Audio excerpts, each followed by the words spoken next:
आणि मोदी साहेबांच्या शुभ YCP MLC జై మంగళ వెంకటరమణ పార్టీకి గుడ్ బై చెప్పారు. ఎమ్మెల్సీ పదవికి వైసీపీ సభ్యత్వానికి కూడా ఆయన రాజీనామా చేశారు.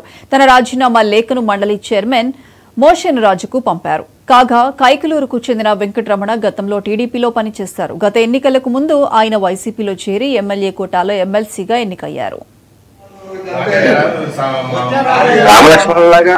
మేము ఉన్నాం కానీ భార్య మాట తీసుకోవాలని భర్త మాటని తీసుకోవాలని భార్య అలా ఉంటారు. కానీ నాకు సంబంధించింది కాపురం చేసినంత వరకు విభేదాలు ఉండకూడదు అనే అభిప్రాయం తప్పితే ఆయన వార్త ఎలా ఉన్నా సరే ఎప్పుడు ఎవరిని దూషించడం నాకు అలవాటు ఉండదు. నేను ఇప్పుడు కూడా దూరం నాగేశ్వరరావు గారు అంటాను, మా జగన్మోహన్ రెడ్డి గారు అంటాను. కాకపోతే జగన్మోహన్ రెడ్డి గారు పదవించినందుకు కృతజ్ఞత కానీ సమస్యల మీద వెళ్తే మాత్రం ఒక్కసారి కూడా అపాయింట్మెంట్ ఎవరు సజ్జర్ గారితో మాట్లాడుకో, ధనంజయ రెడ్డి గారితో మాట్లాడుకో, లేకపోతే అప్పిరెడ్డి గారితో మాట్లాడుకో. కానీ దూరం నాగేశ్వరరావు గారికి నీకు మధ్యన విభేదాలు ఉండకూడదు. ఆయన ఏం చేసినా అయ్యా నేను పోలీస్ స్టేషన్ కి ఫోన్ చేసి ఫలానా ఇబ్బంది ఉంది అని అంటే కింద ఫలానా వ్యక్తితో మాట్లాడండి అని ఒక ఎమ్మెల్సీ ఫోన్ చేసినా విలువ లేకుండా పోయింది. కానీ పార్టీ పోయిన తర్వాత ఇక్కడ ఎలాగా ప్రతిపక్షంలో అధికార పక్షంలో